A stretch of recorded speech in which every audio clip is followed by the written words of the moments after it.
नमस्कार। तो हम शुरू कर रहे हैं साइंस का वो वाला पार्ट जिसके अंदर फिजिक्स यूज़ होती है। फिजिक्स, केमिस्ट्री, बायोलॉजी, ये तीनों साइंस के पार्ट होते हैं। इसमें से फिजिक्स क्या होता है? फिजिक्स एक्चुअली ये वो सब्जेक्ट है जिसके अंदर फिजिकल क्वांटिटीज़ को हम पढ़ते हैं। फिजिकल क्वांटिटीज़ वो क्वांटिटीज़ होती हैं जिनको मेज़र कर सकें। अब मेज़र करना मतलब क्या होता है? मेज़र करना मतलब जिसको नापा जा सके, है ना? जिसको नाप सकते हैं। अच्छा, किसी भी चीज़ को जैसे नापेंगे, नापने के लिए हमको क्या करना पड़ेगा? उसके साथ में कुछ ना कुछ नंबर अटैच करना पड़ेगा, और नंबर के साथ में कोई ना कोई यूनिट भी अटैच करना पड़ेगा। अब जैसे आपके घर में अगर सुबह सुबह दूध वाला आता होगा तो वो आपको दूध नाप के देता है ना? वो डब्बे में से अपने नापने का वो निकालेगा। अगर आपने बोला कि भाई हमारे को 2 किलो दूध चाहिए, तो क्या करेगा वो? अगर आधा किलो का उसका नापने का वो है, तो उसको आधा किलो वाले को 4 बार वो डालेगा उसमें। तो ये दूध नाप दिया अपन ने। अच्छा, नापना सिर्फ ऐसे ही नहीं है, हमको कई बार, अब जैसे आप मान लो ड्रेस सिलवाने के लिए गए, ड्रेस सिलवाने गए तो आप कपड़ा खरीद के जब दर्जी के पास में ले जाते हैं, या इवन दुकान में कपड़ा खरीदने के लिए जाते हैं, तो वो देखना, वो भी उसको कपड़े को नापता है, फिर नाप के फिर आपको देता है कि इतने मीटर, 2 मीटर शर्ट का कपड़ा लगेगा। तो 2 मीटर मतलब यहाँ पे भी देखो नंबर आ गया 2 और मीटर भी आ गया, तो वो वहाँ से नाप के देगा। उसके बाद में अपन दर्जी के पास ले जाते हैं, वहाँ पे भी नापते हैं। ठीक है? तो अभी आप जो भी पढ़ेंगे, देखना अब चैप्टर जो हम पढ़ने वाले हैं उसके अंदर सब जगह नापना जरूर रहेगा, मतलब नंबर जरूर रहेगा, और उसके साथ में यूनिट भी होगी। क्योंकि यूनिट आप देखते होगे आपके ज्योमेट्री बॉक्स के अंदर, उसके अंदर स्केल भी रखी हुई है, उसके अंदर प्रोट्रैक्टर भी रखा हुआ है जिसके अंदर नंबर्स लिखे हुए हैं, है ना? तो ये सब चीज़ें नापने के लिए इस्तेमाल होती हैं। ठीक है? अब हम जब फिजिक्स वाला पार्ट देखेंगे, अब फिजिक्स वाले पार्ट में हम जो चैप्टर शुरू कर रहे हैं वो है motion and measurement of distance. तो जैसा कि मैंने अभी हाल बोला कि फिजिक्स के अंदर हम नापते हैं, नापना मतलब क्या हो गया? मेजरमेंट। तो मेजरमेंट ऑफ, अभी यहाँ पे हम शुरुआत कर रहे हैं डिस्टेंस नापने की, और दूसरी चीज मोशन।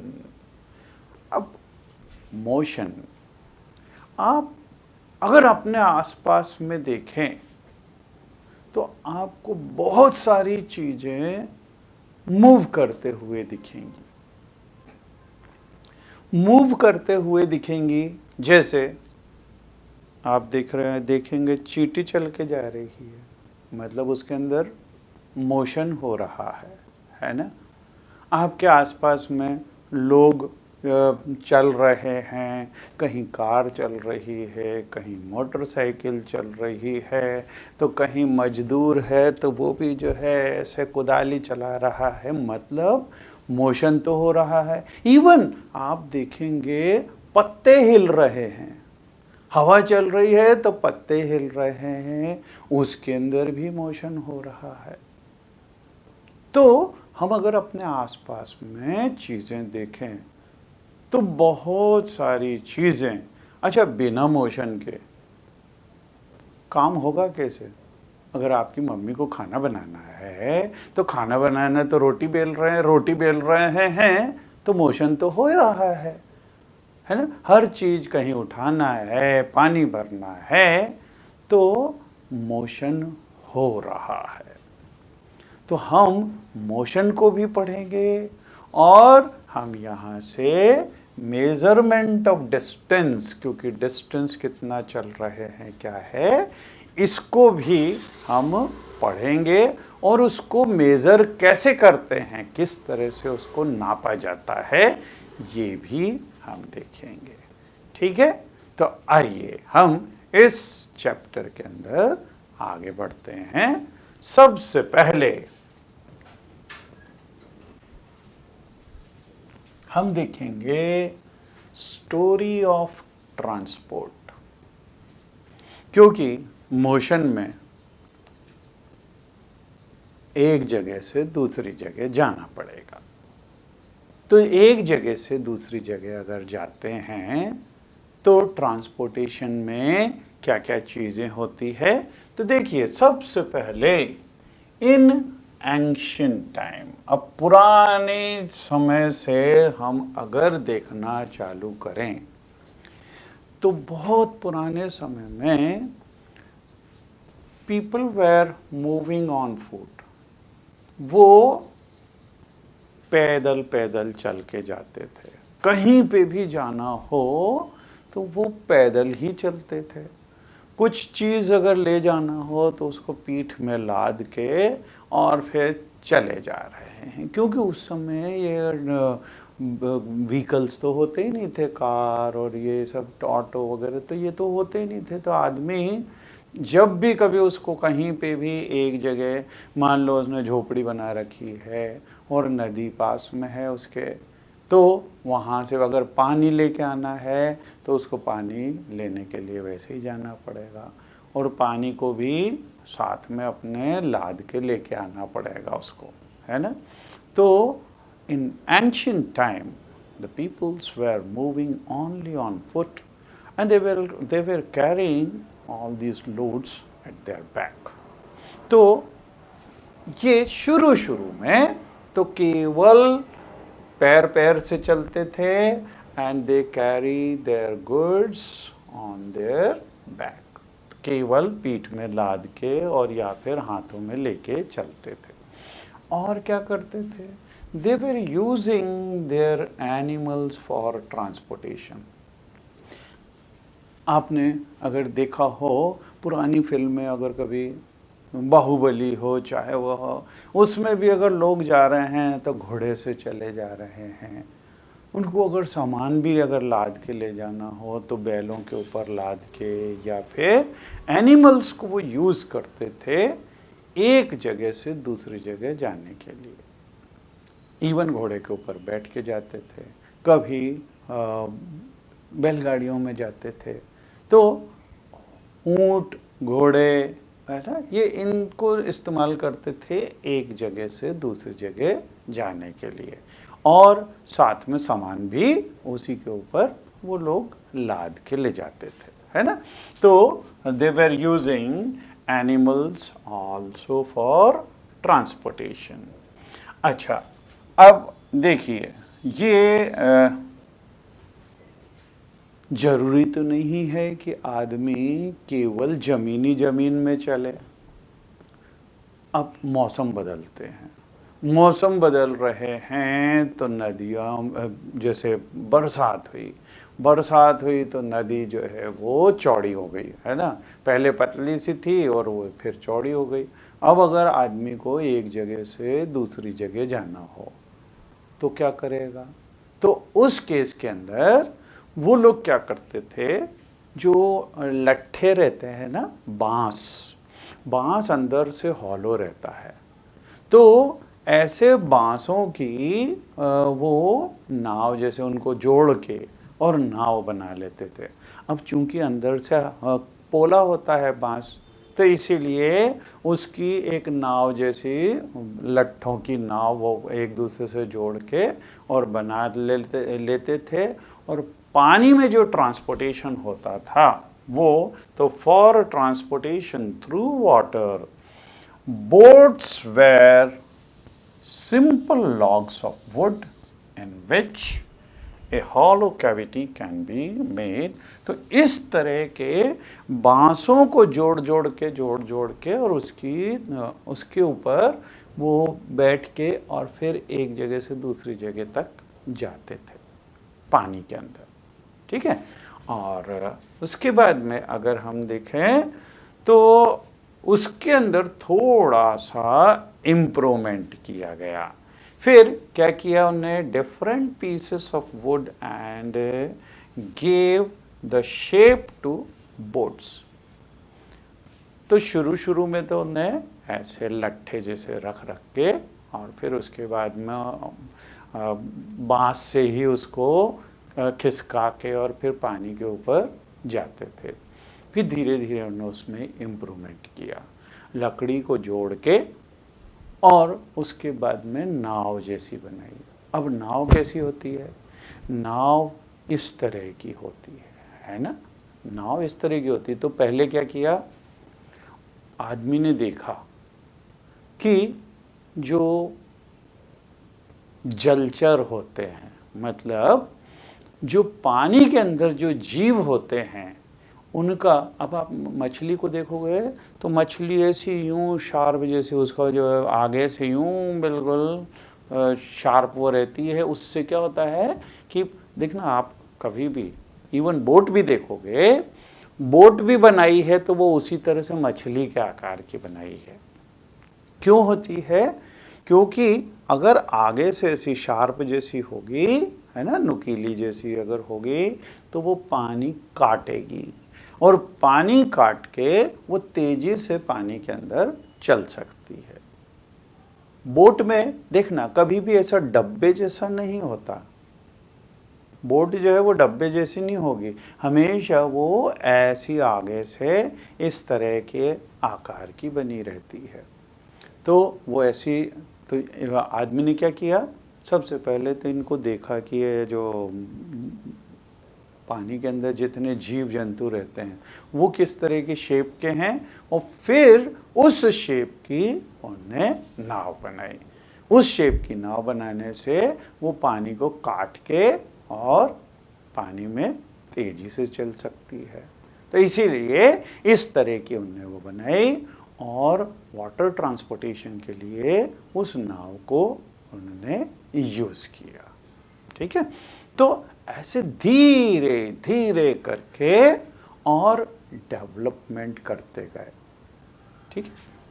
और इसके बाद में हाँ, ये तो चीज इन्वेंशन ऑफ व्हील, इसने तो कमाल कर दिया। जब व्हील का इन्वेंशन हुआ, जो पहिए हैं, अब पहिए से एकदम से रिवॉल्यूशन हुआ और एकदम से क्रांति सी आई और उससे ट्रांसपोर्टेशन वो काफ़ी आसान होने लगा। क्योंकि देखिए, अगर पहिया है तो किसी भी चीज़ को वैसे खींचना, उसमें फ्रिक्शन ज़्यादा होता है, मतलब घर्षण सा ज़्यादा होता है उसके अंदर। लेकिन जब पहिया है तो पहिया चलता है तो ज़मीन में एक ही पॉइंट पे टच होगा। जबकि कोई सा भी डब्बे को अगर हम खींचें तो डब्बे को खींचेंगे तो उसका पूरा सरफेस जो है ना नीचे ज़मीन से घिसाएगा, और इतना जितना ज़्यादा घिसेगा उतना ज़्यादा हमको जोर लगाना पड़ेगा, फोर्स लगाना पड़ेगा।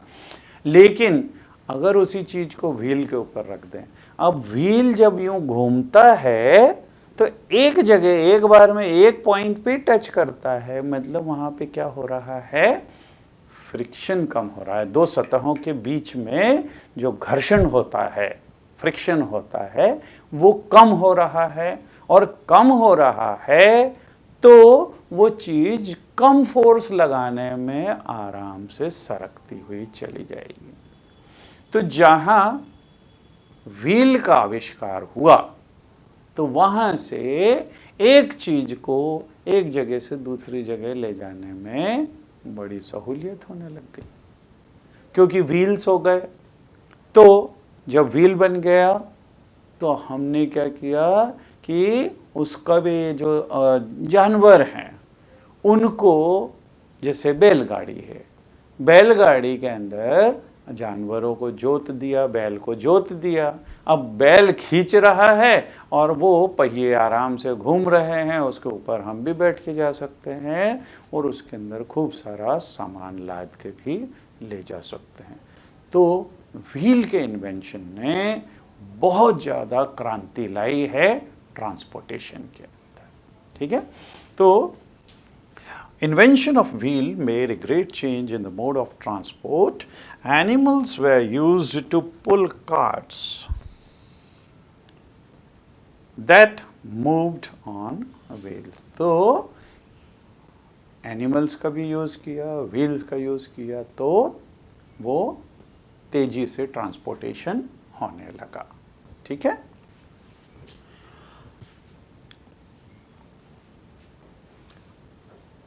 अब हम ये देखते हैं इसके बाद में और इसके अंदर किस तरह से इम्प्रूवमेंट हुआ। तो शुरुआत तो पैर पैर चल के हुआ और उसके बाद में एनिमल्स का यूज़ करने लगा, फिर वाटर के अंदर, फिर व्हील के अंदर।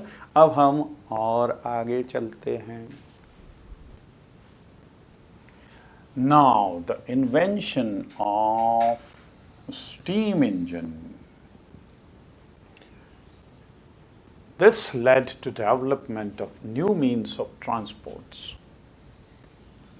जब भाप के इंजन का आविष्कार हुआ तो और भी ज़्यादा क्रांति आ गई, क्योंकि भाप का इंजन बहुत पावरफुल होता है। वो इतने सारे डब्बों को खींचता है और जब भाप के इंजन का आविष्कार हुआ तो फिर रेल लाइन बिछनी चालू हुई। उसका अलग से कि जहाँ जहाँ पे भी ये रेल का इंजन जाएगा उसके पीछे पीछे डब्बे जाएंगे, तो उसका एक अलग से ट्रैक बनना चालू हुआ और एक जगह से दूसरी जगह स्टेशंस बनने लगे, जहाँ से एक स्टेशन से दूसरे स्टेशन, दूसरे स्टेशन से तीसरे स्टेशन। मतलब जो आदमी पहले कुछ किलोमीटर चल पाता था वो हजारों किलोमीटर दूर तक इससे जाने आने लगा।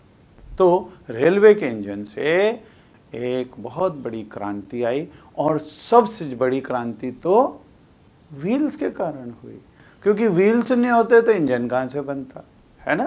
तो इन सब चीज़ों के पीछे व्हील्स हैं, पहिए हैं, ठीक है। तो स्टीम इंजन का डेवलपमेंट हुआ। तो उसके बाद में अब स्टीम इंजन के और फिर उसके बाद में ऑटोमोबाइल्स, उसके अंदर कार, ट्रक और बसेस। तो जब ये कार, ट्रक, बसेस, ऑटोमोबाइल इसका वो हुआ तो ट्रांसपोर्टेशन बहुत फास्ट होने लगा। उसके बाद में सड़कें भी बनने लगी। जैसे ट्रेन जहाँ चलनी है वहाँ पे तो रेलवे ट्रैक होगा, रेल की पटरी बिछेंगी, और जहाँ पे कार, ट्रक ये चलते हैं वहाँ पे सड़कें बनी, वहाँ पे हाईवेज बने और ट्रांसपोर्टेशन काफ़ी तेज हो गया। अच्छा, अब पानी में देख लिया, फिर ज़मीन में देख लिया, उसके बाद में अगला स्टेप आया एरोप्लेन का। तो ट्रांसपोर्टेशन के अंदर अब इसके बाद में सड़क, और इस सड़क के अंदर ऑटोमोबाइल्स, ट्रक, बस वगैरह, इनके बाद में अगला स्टेप आया एरोप्लेन का। तो ये एरोप्लेन और इसके भी साथ में मोटराइज्ड बोट्स और ships, they were used as means of transport on water. तो जब एक बार इंजन का आविष्कार हुआ, इंजन के आविष्कार से व्हील्स रोटेट हुए, तो वहाँ से उसका यूज़ किया मोटराइज्ड बोट्स चलाने के लिए। तो पानी के अंदर अब क्या हुआ कि पहले तो उसको ऐसे रो करके चलना पड़ता था, डंडे से उसको पानी को पीछे खिसकाते थे, जिसको पतवार बोलते हैं। तो पतवार से पानी को पीछे खींचते थे और बोट आगे चलती थी। फिर बाद में धीरे धीरे जब उस इंजन्स बन गए तो मोटर बोट के अंदर इंजन लगा दिया। इंजन लगा दिया तो इंजन लगाने से क्या हुआ, वो अपने आप से तेजी से पानी को पीछे खींचता, क्योंकि जैसे देखिए पतवार से तो वो यूं पीछे खींचा और उतना बोट आगे बढ़ा। अब ऐसी पतवारें खूब सारी लगा दें, जैसे व्हील के अंदर बहुत सारे वो बना दें, तो वो हर बार उसको पानी को पीछे खींचेगी और बड़ी तेज़ी से बोट आगे चलेगी, क्योंकि इंजन रोटेट होता है। इंजन रोटेट होगा तो उससे पानी पीछे जाएगा और पानी पीछे जाएगा तो बोट आगे जाएगी। आपने देखा होगा कभी टीवी में या फिर वैसे भी चित्रों में देखा होगा कि जब भी मोटर बोट चलती है या शिप आपने चलते हुए देखा होगा तो उसके पीछे बहुत सारा झाग सा दिखता है, बहुत सारा वाइट वाइट सा पानी। एक्चुअली हो क्या रहा है उसमें, इन सब को चलाने के लिए पानी को पीछे की साइड धक्का दे रहे हैं और उसके कारण जो शिप है या बोट है वो आगे चल रहा है। आगे चल के आप ये इसके बारे में पढ़ोगे कि every action has equal and opposite reaction. कोई भी एक्शन होगी तो उसकी इक्वल और अपोजिट रिएक्शन होती है। ये आप आगे पढ़ोगे, इसको न्यूटन्स लॉ बोलते हैं, है ना।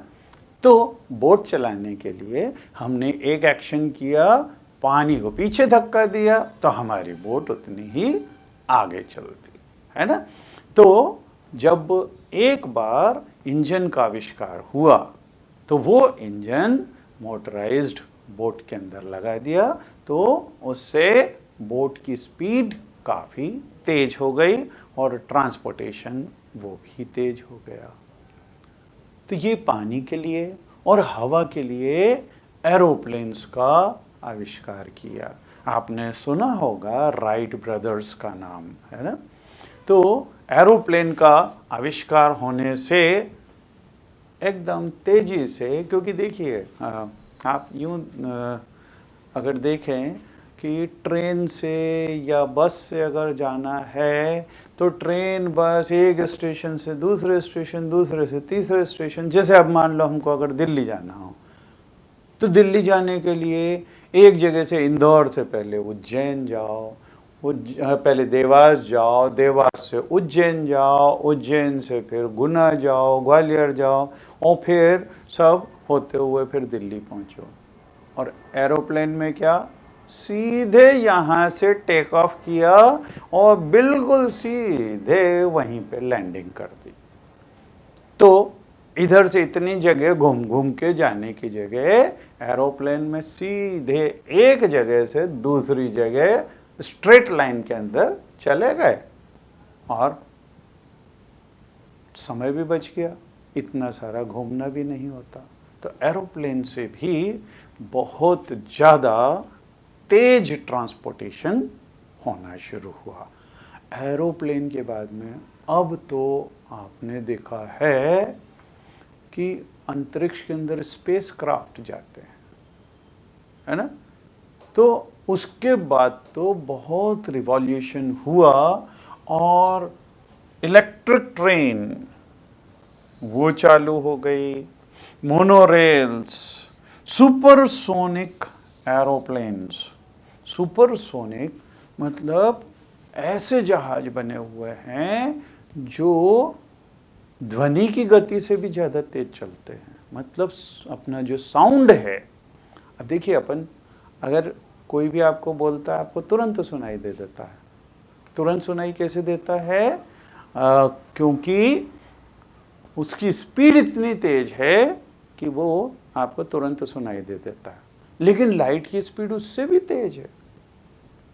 आप देखते होंगे जब कभी बिजली चमकती है तो बिजली चमकती है तो हमको बिजली पहले दिख जाती है, क्योंकि लाइट की स्पीड साउंड से भी तेज है, और उसके वो लाइट पहले दिखेगी चमकते हुए और उसके बाद में उसका साउंड सुनाई देता है, देर से सुनाई देता है। क्यों? क्योंकि साउंड की स्पीड लाइट की स्पीड से भी कम है ना। जबकि साउंड की स्पीड खुद बहुत बढ़िया है, बहुत फास्ट है, लेकिन लाइट की स्पीड उससे भी ज़्यादा तेज है। तो इसीलिए साउंड हमको बाद में सुनाई देता है। जब बिजली कड़कती है तो बिजली पहले दिख जाती है और साउंड जो हमको बाद में सुनाई देता है। और सुपरसोनिक जहाज ये क्या होते हैं? जो साउंड की स्पीड से भी ज़्यादा तेजी से चलते हैं। So those are supersonic sounds.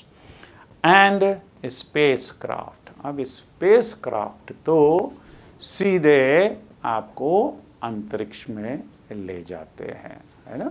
तो ये अंतरिक्ष वाले ये भी स्पेसक्राफ्ट है। ये these are some contribution of 20th century. तो 20th सेंचुरी में हमने ये सब देखे, ठीक है। तो ये है हमारी स्टोरी ऑफ ट्रांसपोर्ट कि कहाँ से शुरू हुए, पैदल पैदल चलने से चालू हुए और हवाई जहाज और अंतरिक्ष तक हम पहुँचे। Now next we come for measurement of distances. तो अब हम आते हैं मेजरिंग द लेंथ। अब देखिए, क्योंकि हम जब एक जगह से दूसरी जगह जा रहे हैं तो डिस्टेंस भी मेज़र करना है। चींटी चलेगी तो कम डिस्टेंस मेज़र कर रही है, कार चलेगी तो बहुत ज़्यादा बड़ा डिस्टेंस कवर कर रही है, हवाई जहाज चलेगा तो और ज़्यादा डिस्टेंस कवर कर रहा है। और ये डिस्टेंस एक्चुअली क्या है? लेंथ है। अब लेंथ को मेज़र करना ये हमारा अगला टॉपिक है। कई जगह कई बार हमारे को लेंथ को मेज़र करना पड़ता है। हम कई सारे एग्जाम्पल्स देखते हैं जिसके अंदर हमारे को लेंथ को मेज़र करना पड़ता है। जैसा कि मैंने सबसे पहले आपको बतलाया था, अगर हमको कुर्ता सिलवाना हो तो हम अगर दर्जी के पास जाएंगे तो दर्जी सबसे पहले कपड़ा नापता है। कपड़ा नापता है वो मीटर स्केल से कपड़ा नापता है उसको। या अगर हमारे घर में कोई कारपेंटर आया काम करने के लिए, हमको कबर्ड बनाना है, तो वो लेंथ और ब्रेड्थ ये सब मेज़र करता है। तो there are so many occasions when we come across need of measurement of length and distance. A tailor, अब देखिए जो वो टेलर वो needs to measure the length of the cloth to know if it is enough to stitch a kurta. Then carpenter में भी अगर carpenter को अगर कबर्ड बनाना है तो कबर्ड बनाने के लिए देखिए मेजर द हाइट निकालनी पड़ेगी, विड्थ निकालनी पड़ेगी कबर्ड की, और डोर्स वगैरह बनाना है तो उसके लिए भी। इवन फार्मर को भी तो अपने अगर बीज बोने हैं तो अपने खेत की लंबाई चौड़ाई सब मालूम होना चाहिए, उसके अंदर पानी कितना लगना है ये भी उसको मालूम होना चाहिए। तो the farmer needs to know the length and breadth of or the area of his land to know how much seed he can sow and how much water would be needed for his crop.